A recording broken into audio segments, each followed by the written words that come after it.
Shalom. Selamat sore Bapak Saudara. Bersyukur boleh bertemu lagi. Sudah sebulan ya Bapak Saudara, mungkin nggak bertemu, mungkin ada yang nggak tahu mana saya. Puji Tuhan, saya sudah menyelesaikan ujian tesis saya, S2 saya selama sebulan kemarin. Semuanya karena campur tangan Tuhan, anugerah Tuhan, dan support setiap Bapak Ibu Saudara tempat ini dalam doa. Mungkin ada yang ngechat, ada yang menyemangatin seperti itu ya. Semuanya untuk kemuliaan nama Tuhan.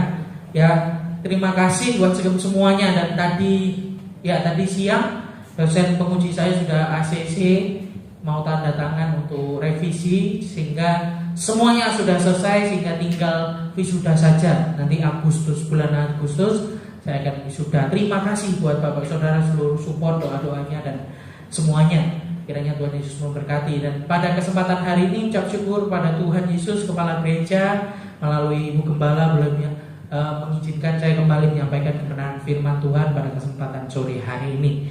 Puji Tuhan, haleluya. Tetap semangat ya Bapak Saudara. Walaupun sore-sore biasanya rawan lebih ngantuk gitu ya. Kalau pagi biasanya sudah mandi dingin-dingin segar. Kalau sore-sore itu biasanya bangun tidur dari siang. Jadi hati-hati ya Bapak Saudara. Tetap semangat ya, amin. Puji Tuhan. Firman Tuhan pada kesempatan sore hari ini saya beri judul Berjalan di Jalan Tuhan. Katakan bersama 2, 3. Berjalan di jalan Tuhan. Ya. Kalau kita sudah sering belajar minggu-minggu lalu hak-hak anak-anak Tuhan, kita diselamatkan bukan karena usaha kita, tapi karena pemberian Allah secara cuma-cuma. Kita menjadi anak-anak Allah ya, yang menerima ahli waris. Kita menerima waris kerajaan surga yang pasti. Bukan mudah-mudahan Bapak Saudara, pasti. Kita sudah belajar kemarin ya, kehidupan setelah kematian. Bagaimana kita belajar bahwa setelah kematian itu ada hal-hal yang indah Tuhan juga sudah sediakan buat kita. Mahkota-mahkota, bahkan kemuliaan buat setiap anak-anaknya. Tetapi boleh pada kesempatan sore hari ini kita sama-sama belajar. Tidak hanya hak-hak yang kita terima, tapi kita belajar tanggung jawab kita sebagai anak-anak Tuhan, sebagai orang percaya di dunia ini. Ya, ketika kita berjalan di jalannya Tuhan, apa yang harus kita tempuh, Bapak Saudara? Apa yang harus kita kerjakan? Apa yang Tuhan Yesus sendiri mau dalam kehidupan kita sebagai murid-murid Yesus, orang-orang percaya. Puji nama Tuhan, kita baca bersama-sama ayat kebenaran firman Tuhan pada kesempatan sore hari ini. Matius pasal yang 16 ayat yang ke-21 sampai yang ke-28. Kita baca bergantian dalam Matius pasal yang ke-16 ayat 21 sampai yang ke-28. Kita baca bergantian. Saya bacakan terlebih dahulu Matius 16 ayat 21 dengan judul perikop pemberitahuan pertama tentang penderitaan Yesus dan syarat-syarat mengikut Dia. Sejak waktu itu Yesus mulai menyatakan kepada murid-muridnya bahwa Ia harus pergi ke Yerusalem dan menanggung banyak penderitaan dari pihak tua-tua, imam-imam kepala dan ahli-ahli Taurat, lalu dibunuh dan dibangkitkan pada hari yang ketiga. Tetapi Petrus menarik Yesus ke samping dan menegur Dia. Katanya, Tuhan, kiranya Allah menjauhkan hal itu sekali-kali takkan menimpa engkau. Maka Yesus berpaling dan berkata kepada Petrus, enyahlah iblis, engkau suatu batu sandungan bagiku, sebab engkau bukan memikirkan apa yang dipikirkan Allah, melainkan apa yang dipikirkan manusia.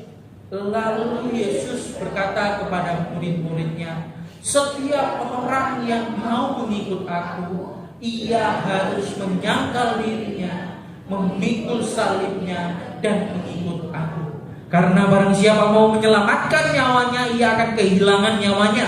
Tetapi barang siapa kehilangan nyawanya karena aku, ia akan memperolehnya. Apa gunanya seorang memperoleh seluruh dunia, tapi kehilangan nyawanya? Dan apakah yang dapat diberikannya sebagai ganti nyawanya? Sebab Anak Manusia akan datang dalam kemuliaan Bapaknya diiringi malaikat-malaikatnya. Pada waktu itu ia akan membalas setiap orang menurut perbuatannya. Aku berkata kepadamu, sesungguhnya di antara orang yang hadir di sini ada yang tidak akan mati sebelum mereka melihat Anak Manusia datang sebagai Raja dalam kerajaannya. Katakan amin. Puji nama Tuhan. Ya, ini Yesus sendiri sebelum dia disiksa, dia katakan kepada murid-murid dan menjadi pedoman buat murid-murid untuk bertahan, untuk berjalan di jalannya Tuhan, Bapak Saudara. Ya, kalau kita belajar Injil Matius ini, Bapak Saudara, Matius ini ditujukan untuk orang-orang Yahudi. Ya, Injil Matius ini ditujukan untuk orang-orang Yahudi. Kenapa kita perlu tahu? Karena Matius, Markus, Lukas, Yohanes itu kadangkala menulis dari sudut pandang yang berbeda. Matius itu ditujukan untuk orang-orang Yahudi, Lukas, Markus itu ditujukan untuk orang-orang bukan Yahudi, non-Yahudi. Waktu itu ada orang Yunani, ada Romawi, dan lain sebagainya. Dan Injil Yohanes bicara tentang kerajaan Allah yang mungkin lebih berbeda daripada 3 sinopsis ini. Ya, Injil-Injil ini, Bapak Saudara. Kenapa? Karena ada audiens yang berbeda atau ada penerima surat yang berbeda, Bapak Saudara. Sehingga banyak orang di luar menganggap, oh Injil Matius sama Markus beda, oh berarti salah. Tidak, Bapak Saudara. Sama-sama benar, tapi sudut pandang yang berbeda dari tipe penulisan dan lain sebagainya. Sehingga kita perlu pahami bahwa Matius ini ditujukan untuk orang-orang Yahudi. Dan orang-orang Yahudi pada waktu itu menganggap Yesus itu Mesias yang bukan seperti dalam bayangan kita hari ini. Pada saat itu orang-orang Yahudi banyak yang mengeluh-elukan Yesus, menganggap Yesus ini adalah Mesias yang mengeluarkan juru selamat secara politik, yang membebaskan mereka dari jerat Romawi yang pada waktu itu orang Israel dijajah, orang-orang Yahudi dijajah orang Romawi, Bapak. Sehingga nggak heran dalam waktu sebentar saja setelah Yesus dielulukan, orang-orang yang mengeluh-elukan Yesus itu menghujat Yesus. Tidak lama setelah Yesus dielulukan, dihujat, dilidahi ketika dia disalib menuju jalan ke Golgota itu, Bapak. Orang yang sama mengeluh-elukan Yesus, menghujat Yesus. Kenapa? Karena mereka salah tafsir. Yesus menyatakan diri sebagai anak Allah, bukan berarti sebagai Mesias, bukan berarti yang dia membebaskan bangsa Israel dari Romawi. Cara pandang yang Mesias yang salah. Ya, sehingga Matius menjelaskan begitu rupa, mulai dari kelahirannya. Orang-orang Yahudi itu sangat-sangat peduli terhadap garis keturunan. Sehingga kalau Bapak Saudara baca paling pertama Matius itu biasanya bingung, ini apa? Nama, bin seperti itu ya. Anaknya ini. Mau menjelaskan pada orang Yahudi bahwa Yesus itu keturunan Daud. Yesus itu benar-benar Mesias. Tetapi dijelaskan bahwa Mesias bukan yang seperti mereka anggap, tapi Yesus mau mati untuk membebaskan kita dari kematian. Itu yang dikatakan di ayat yang ke-21.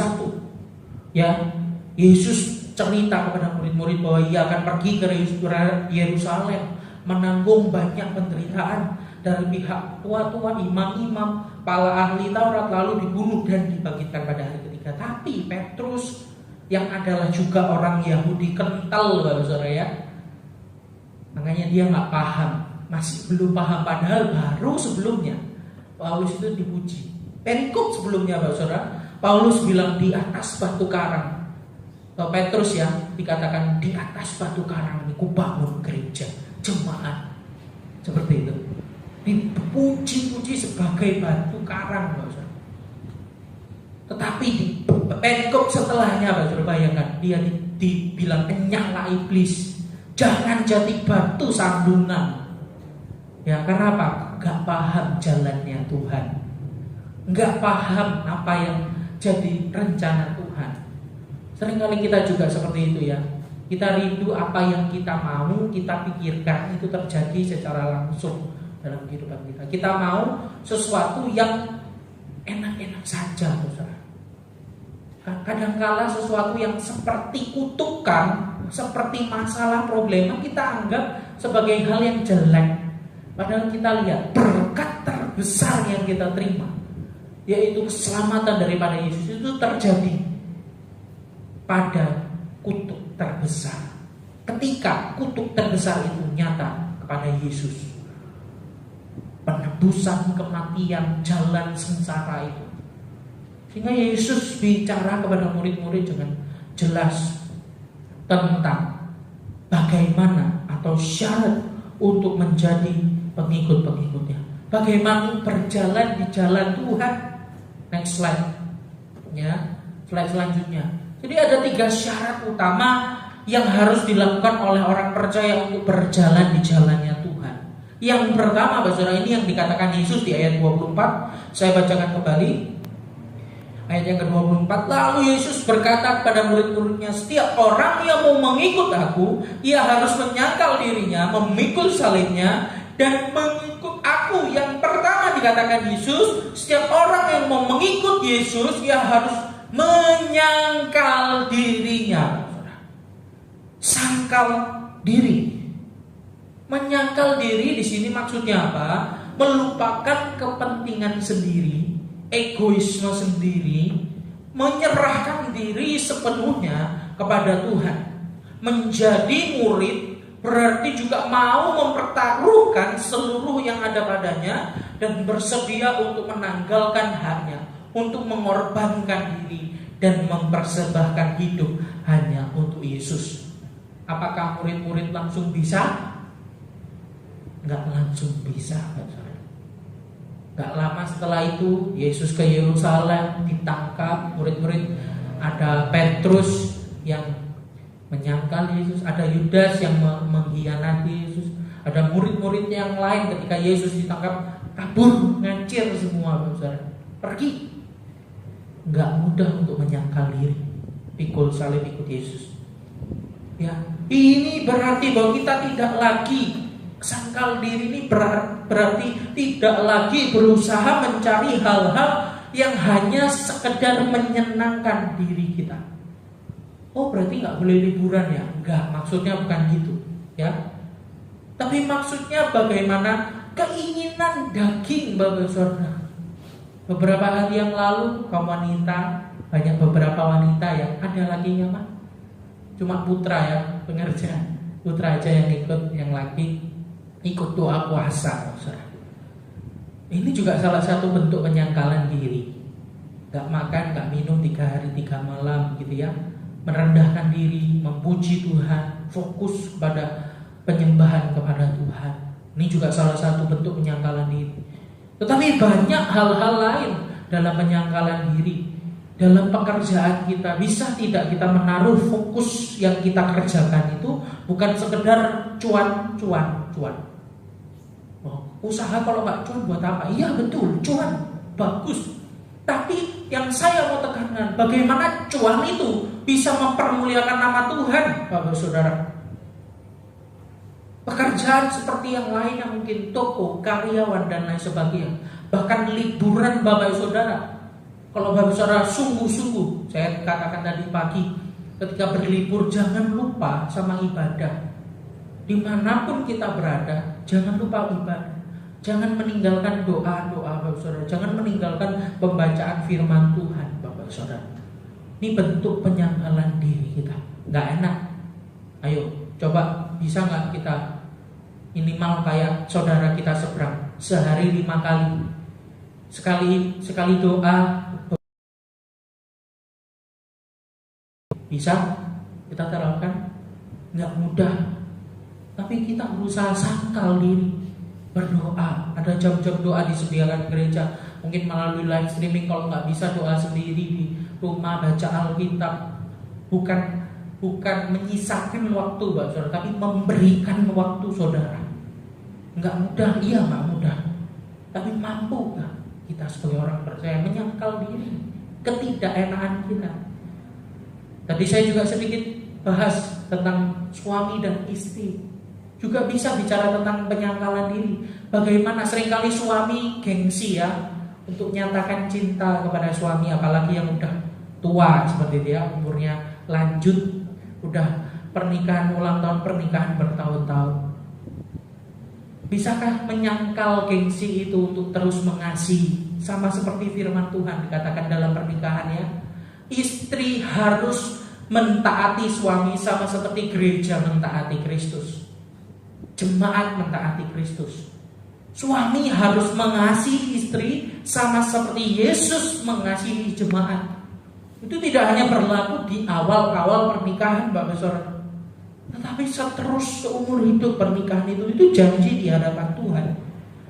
Ya, itu bentuk dari penyangkalan diri, gengsi, ya, susah memaafkan, kebiasaan-kebiasaan dosa kita, kebiasaan-kebiasaan yang tidak baik, menjelek-jelekkan orang, ya, gosip sana sini, hal-hal yang terlihat sepele, tapi itu seharusnya bukan menjadi satu kebiasaan orang percaya.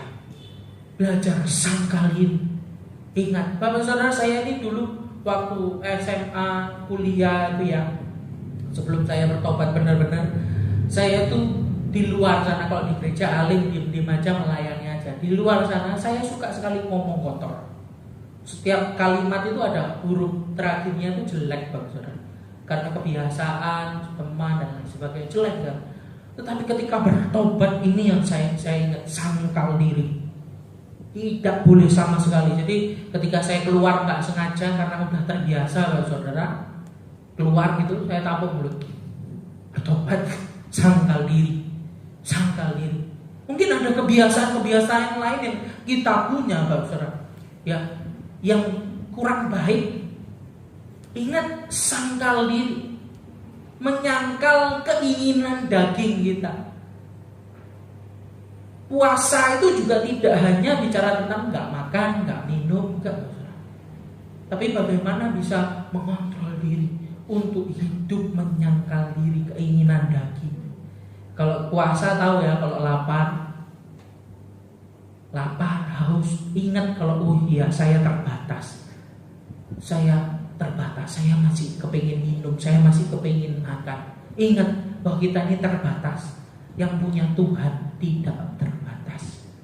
Tujuannya seperti itu, menjaga pikiran hati kita. Penyangkalan diri berarti sebuah sikap yang diwujudkan dalam sebuah tekad, keinginan, komitmen, keberanian, dan integritas. Susah? Ya susah. Murid-murid saja tidak bisa langsung. Tetapi ketika ada Roh Kudus, Pentakosta itu datang, ya, hari Pentakosta ketika Roh Kudus turun memenuhi kehidupan murid-murid, murid-murid diubahkan. Lantas apakah nggak perlu lagi Roh Kudus? Enggak. Setiap hari perlu terus dipenuhi Roh Kudus. Apa contohnya? Petrus, Bapak Saudara, meskipun dia sudah hamba Tuhan besar, sudah menjadi rasul yang besar, ketika di pertengahan di surat-surat Paulus dikatakan ketika Paulus menegur Petrus karena Petrus yang mulai mulai melipir dari Injil yang benar, dia mulai membeda-bedakan orang Yahudi bukan Yahudi. Ya, mereka mulai Petrus mulai ngumpulnya cuma sama orang Yahudi, nggak dekat-dekat sama orang non-Yahudi, Bapak Saudara. Ditegur sama Petrus. Artinya apa? Petrus pun masih bisa ada kecenderungan. Sehingga sangkal diri itu harus dilakukan sampai mati, Bapak Saudara. Nggak peduli umur berapa, Bapak Saudara, sejak kapan Bapak Saudara sudah bergereja. Dan itu terus menerus. Terkhusus pelayan-pelayan Tuhan di tempat ini. Jaga. Karena pelayan biasanya lebih dilihat ya di mimbar. Hamba Tuhan lagi. Jaga. Bapak Gembala sering kali bicara tentang integritas. Bagaimana nilai hidup itu, bukan pamer, bukan munafik, Bapak Saudara, bukan. Tapi bagaimana untuk menyangkal diri. Next slide selanjutnya. Dikatakan oleh William Law seperti ini, Bapak Saudara. Jika hidup kita bukan jalan kerendahan hati penyangkalan diri, penolakan dunia, dan kasih sayang surgawi, kita tidak menjalani kehidupan orang Kristen. Kalau kita tidak menyangkal diri. Banyak dari kita ya khawatir, takut. Saya sendiri ada kekhawatiran, ketakutan, nanti WL juga katakan seperti itu.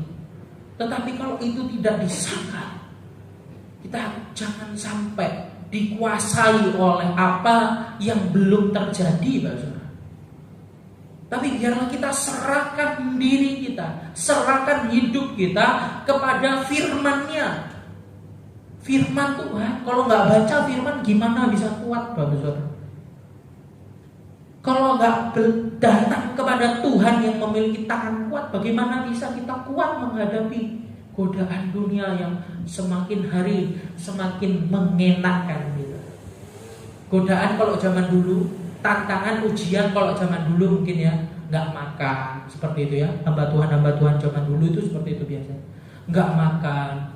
Kadang ada yang diserang oleh orang-orang di luar yang nggak suka sama kekristenan.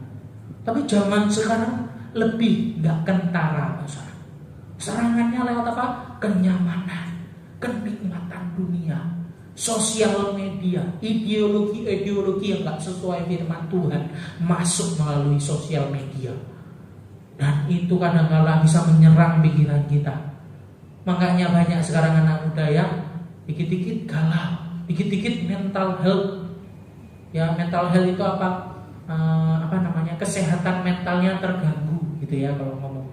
Kalau zaman dulu ngadepin guru yang keren pun bisa kuat ya, Saudara. Sekarang anak-anak sekarang sedikit-sedikit mental health, kesehatan mental terganggu. Karena apa? Dibiasakan masuknya melalui media-media sosial. Tidak dibiasakan firman Tuhan itu hadir di pikiran mereka. Amsal-amsal Salomo dibacakan buat anak-anak. Anak-anak diajar untuk membaca Salomo, tidak. Anak-anak hanya diajar untuk pintar. Moralnya menurun, kerohaniannya menurun. Tidak terbiasa menyangkal diri. Love yourself, mencintai diri sendiri. Akhirnya apa? Yang dipuaskan hanya kedagingan, Pak Saudara. Enggak dibiasakan untuk menyenangkan hati Tuhan melalui apapun yang kita kerjakan. Ya, seperti itu, Pak Saudara. Itu yang pertama. Tuhan ajarkan untuk menyangkal diri, bukan untuk mencintai diri sendiri, sayang diri. Bukan berarti sangkal diri itu menyayat-nyayat diri. Enggak, itu bukan itu maksudnya. Tetapi bagaimana bisa berhikmat terhadap diri kita yang sudah jatuh. Bapak Saudara, kecenderungan daging saya dan saudara, daging ini, itu selalu kecenderungannya adalah dosa. Sebelum kita mati, kecenderungannya selalu berbuat dosa. Sehingga sangat butuh kita peran Roh Kudus supaya kita terus sangkal diri, menyangkal diri.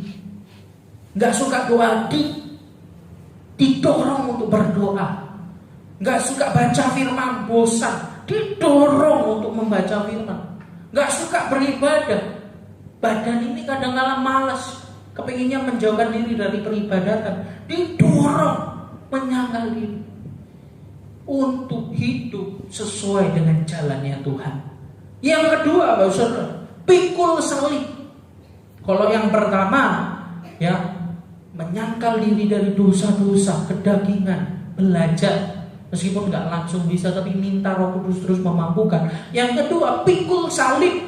Salib ini, Bapak Saudara, melambangkan beban yang berat yang harus ditanggung, dipikul pengikut Kristus, penderitaan, kematian, kehinaan, cemoohan, penolakan. Hal-hal ini bakal dialami oleh murid-murid Yesus. Dan terjadi. Gurunya mati disalib, dianiaya begitu rupa. Murid-muridnya, setiap rasul-rasul itu, semuanya matinya mati martir, Saudara. dibunuh, disiksa. Ada yang disalib terbalik, ada yang digoreng, ada yang dibakar hidup-hidup, ada yang macam-macam, saudara. Itu salib mereka.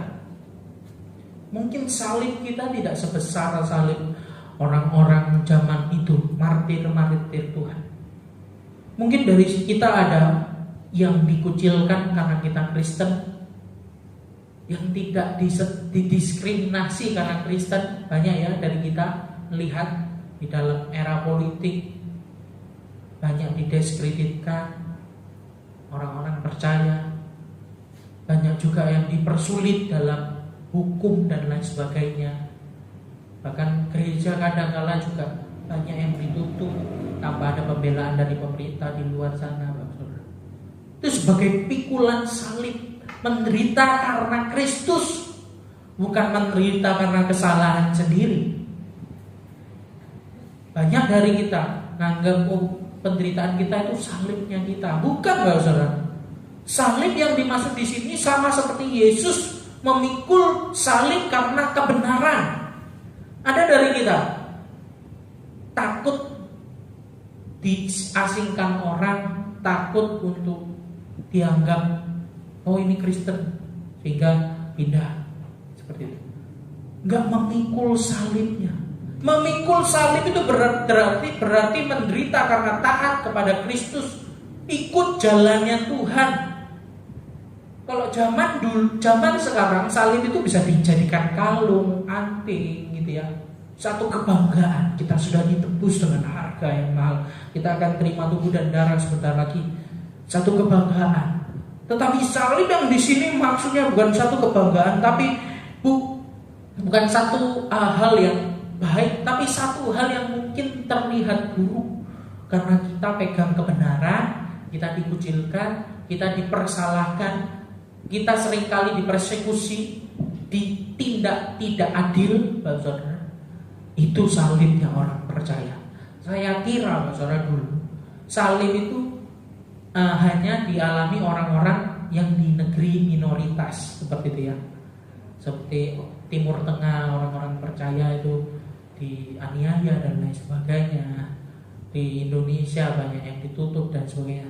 Saya pikir hanya di negara-negara seperti itu. Ternyata di negara seperti Eropa, di negara seperti Amerika yang notabene katanya negara orang Kristen, ya, kekristenan itu dianggap bodoh. Kekristenan itu dianggap dongeng. Kekristenan itu dianggap tahayul. Kok percaya sama buku katanya, Alkitab itu, saudara. Padahal orang-orang katanya pintar ya, saudara. Gak mau lihat sejarahnya buku itu bagaimana Tuhan bisa menyertai Alkitab sampai detik ini itu masih bisa eksis. Bahkan buku terlaris saya katakan sepanjang sejarah. Karena apa ya? Kebenaran isinya, meskipun banyak sekali pro kontra di dalamnya. Ternyata di negara-negara seperti Eropa, Amerika, kekristenan dianggap bodoh, dianggap kolot, Bapak Saudara. Mungkin ada Bapak Saudara orang tua yang mendidik anaknya secara Kristen benar-benar zaman sekarang dianggap kolot, kuno gitu ya. Mama ini kuno, kolot. Ya. Bagaimana dunia anak-anak muda sekarang di luar sana seks bebas untuk hidup, tinggal bersama itu biasa, Bapak Saudara. Mengerikan. Kalau misalnya virgin, kalau misalnya orang-orang yang masih suci kudus, belum pernah berhubungan itu dianggap cupu, culun, Bapak Saudara.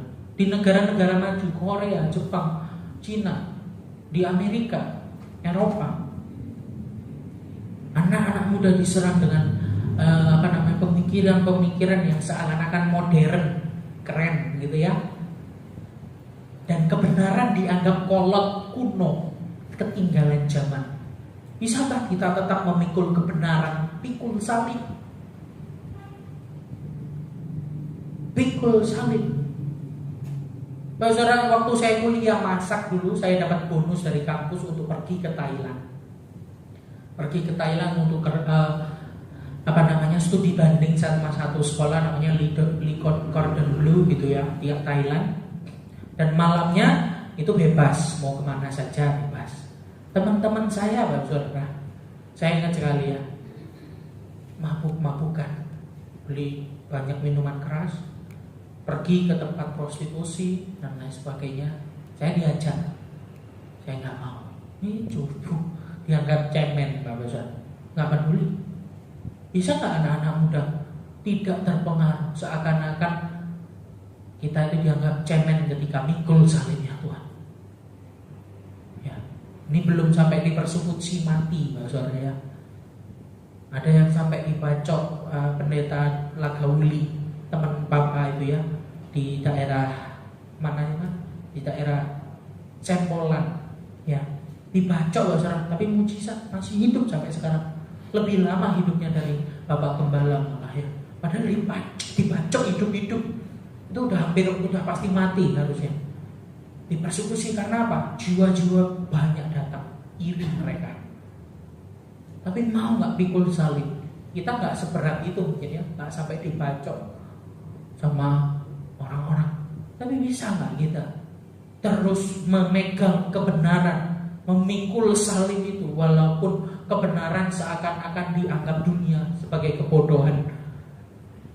Lalu yang ketiga, sebelum ketiga ada satu perkataan dari seorang yang bernama Ulises Soares, katakan, jangan pernah menyerah dan menganggap diri Anda tidak mampu meninggalkan dosa dan mengatasi kecanduan. Sewaktu kita terus berusaha untuk mengatasi tantangan kita, Allah akan memberkati kita dengan karunia iman untuk dipulihkan. Dia akan melakukan untuk kita apa yang tidak mampu kita lakukan untuk diri kita sendiri. Berat, ya berat. Susah, ya susah. Tapi Allah yang sumber damai sejahtera, Allah yang adalah hikmat itu, yang memampukan saudara dan saya. Growth itu apa ya? Pertumbuhan. Itu mulai dari sesuatu yang kecil, dan dia akan bertumbuh besar, saudara. Tanpa dimulai dari salib yang kecil, penyangkalan diri yang kecil-kecil, kita nggak bertumbuh dalam iman. Tapi mulailah dari hal-hal yang kecil. Saya nggak jadi mengajar ya, seakan-akan saya sudah sempurna. Enggak, saya juga berusaha, saya juga belajar terus untuk bertumbuh dari hal-hal yang kecil. Setiap orang punya penyangkalan diri berbeda-beda. Ya, setiap orang punya penyangkalan diri berbeda-beda. Bukan untuk saling menghakimi, tapi untuk saling mengingatkan dan terus-menerus dibawa untuk kesukaan dengan Dia. Dan yang terakhir, Bapak Saudara, yang terakhir, ikuti Dia. Ikut Yesus keputusanku. Ada lagu lama katakannya, mengikut Yesus keputusanku, mengikut Yesus keputusanku, mengikut Yesus keputusanku. Ku tak ingkar. Hal yang gampang dinyanyikan, tapi mari kita lihat berat untuk dilakukan. Apa saja, Bapak Saudara, teladan Yesus yang sudah tunjukkan. Yesus itu nggak hanya ngomong, Bapak Saudara, tapi sebelum dia ngomong, dia kerjakan apa yang menjadi teladan itu. Lalu dia bilang, ikut aku, ikuti aku. Ketika dia mengatakan agar orang percaya untuk menyangkal diri, dia sudah lebih dulu melakukannya. Ya, dia sudah puasa 40 hari 40 malam. Dia sudah turun dari kemuliaannya untuk turun ke dunia. Itu bukan penyangkalan diri paling besar ya. Dia mengosongkan dirinya, bukan lagi penyangkalan diri ya, tapi mengosongkan dirinya dari Allah menjadi manusia biasa, dari manusia biasa menjadi hamba, dihina, dicaci sampai mati, Bapak Saudara. Bukan lagi penyangkalan diri, tapi penguasaan diri. Mengikut Yesus berarti tidak sebatas identitas KTP kita sebagai orang Kristen, namun harus mampu menunjukkan karakter orang Kristen, yaitu yang kuat iman, yang setia, hidup dalam kasih, rela berkorban dengan berlandaskan iman. Yang pertama, next slide. Apa contoh dari teladan Yesus ini? Mungkin nggak kelihatan, saudara, saya bacakan satu persatu. Yang pertama, ia beribadah dengan setia. Ia beribadah dengan setia. Matius 9 ayat 35. Kalau ada yang bilang hari-hari ini, wah ibadah itu bisa online, pokoknya baca artikel, kamu pintar tentang firman, seperti itu ya, cukup, gak perlu ibadah. Wah, lebih hebat dari Yesus ini ya. Yesus saja memberikan teladan untuk terus tetap beribadah dalam persekutuan Tuhan. Pertumbuhan iman itu mulai dari persekutuan, Pak Saudara.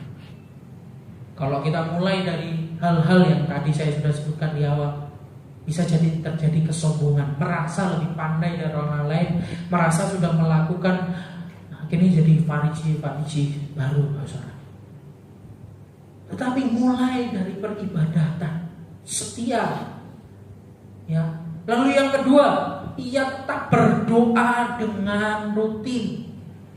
Berdoa dengan rutin, Saudara. Banyak ayat-ayatnya. Matius 14 ayat 23, Matius 26 ayat 36, Lukas 6 ayat 12. Lalu ada orang mengatakan di luar sana, oh Tuhan kok berdoa?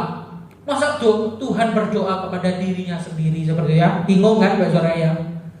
Seakan-akan, wah iya ya, Yesus Tuhan, doa kepada siapa ya? Gitu ya. Doa kepada siapa? Yesus itu berdoa supaya memberikan teladan kepada setiap kita untuk berdoa. Dia berdoa di dalam keadaannya sebagai manusia, Bapak-Bapak Saudara. Bukan berarti dia Allah, nyembah Allah, bukan. Tetapi dia memberikan teladan kepada manusia untuk berdoa. Dan ini juga memberikan teladan untuk sebagai penyerahan diri kepada Bapa. Bagaimana kita bisa menyerahkan diri kita seutuhnya kepada Bapa? Ini contoh terbesar ketika dia meninggalkan kemuliaannya, ditambahkan kemanusiaan ke dalam keilahian dia. Makanya Yesus itu Dwitunggal, Allah kita Tritunggal. Wah, itu kalau masuk doktrin panjang, Bapak Saudara ya. Mungkin mumet, jelimet, ruwet, tel gitu ya, Bapak Saudara. Lebih mudahnya seperti itu aja. Yesus itu sebagai teladan, ya, dia menambahkan kedagingan dalam keilahiannya. Dia turun sebagai hamba yang hina. Untuk apa? Memberikan teladan. Dan untuk apa? Untuk satu visi misi yang kekal, yaitu kematian di kayu salib yang kita akan rayakan, kita akan peringati hari ini, Bapak Saudara. Sehingga penting beribadah, berdoa, itu mengikut Yesus, itu teladan Yesus. Lalu menerima, next slide, menerima setiap orang yang datang kepadanya dan melayani dengan baik dan penuh kasih. Jadi tidak hanya seremonial kepada Allah, tetapi juga kepada sesama. Ya, bagaimana dia bisa menerima Sakeus, seorang pemungut cukai yang dianggap penjahat besar pada waktu itu, di rumahnya. Kekristenan hari-hari ini butuh penerimaan orang-orang yang seakan-akan tidak layak datang ke gereja. Orang Kristen itu butuh penerimaan, sama seperti Yesus menerima orang yang seakan-akan penjahat itu, mau masuk ke rumahnya, mau ngobrol, bicara sama orang-orang. Bukan lagi menghakimi, sudah gak zaman sekarang seperti itu. Saudara, ya, bukan berarti kompromi terhadap dosa. Betul, Bapak Saudara ya. Yesus itu menerima orang berdosa tapi tidak kompromi pada dosa. Dia mengasihi manusia, orang berdosa. Yang keempat, ia menantang hal-hal yang jahat dan menghujat Allah. Yang menghujat Allah, baik Allah dibuat korupsi, dilibas itu. Ini bukan pasar seperti itu ya. Hal-hal penyesatan. Ketika Petrus dikatakan tadi, mengatakan bahwa nggak usah ke Yerusalem, nggak usah disiksa, nggak usah sampai mati. Hai iblis, Ya, kau undur daripadaku. Ya, dia sungguh-sungguh menentang hal yang jahat. Dia memegang kebenaran. Ini yang harus kita pegang. Yang salah ya salah. Yang benar ya benar. Jangan sampai kita abu-abu cari aman. Sehingga di ayat 25 dikatakan seperti ini. Karena barang siapa mau menyelamatkan nyawanya, ia akan kehilangan nyawanya. Tetapi barang siapa kehilangan nyawanya karena aku, ia akan memperolehnya.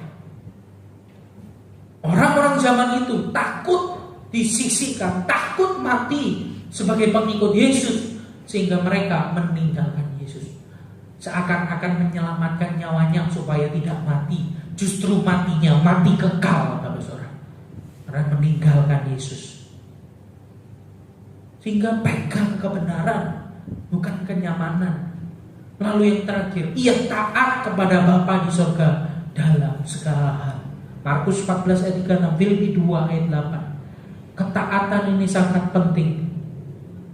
Yang otoritas-otoritas di atas kita tidak hanya tentang Allah, tetapi dengan negara pun. Yesus ada contoh-contohnya, dia juga taat kepada negara. Meskipun negaranya juga korup pada waktu itu, Romawi. Tapi ketaatan ini penting, Bapak Saudara. Dimanapun Bapak Saudara bekerja, mungkin Bapak Saudara karyawan yang pun bekerja untuk atasan Bapak Saudara dan lain sebagainya, ketaatan ini penting, Bapak Saudara. Yesus juga menunjukkan itu buat murid-muridnya. Sehingga mari kita melihat ya, di ayat 27 menjadi penegasan kepada murid-murid bahwa dia bukanlah sebatas Mesias yang ada dalam konsep berpikir mereka perjanjian lama, Mesias politik, Bapak Saudara. Jangan sampai kita seperti murid-murid Yesus hanya kita anggap sebagai penyelamat kita di dalam dunia saja, yang hanya bisa membebaskan kita dari penyakit, yang hanya bisa memberikan kita berkat-berkat jasmani, yang bisa memberikan hal-hal yang hanya sebatas kenikmatan semata sementara, daripada satu hal yang bernilai kekal. Sekali lagi, dan dia, kedatangan Yesus adalah untuk membebaskan manusia dari belenggu dosa dan kuasa iblis.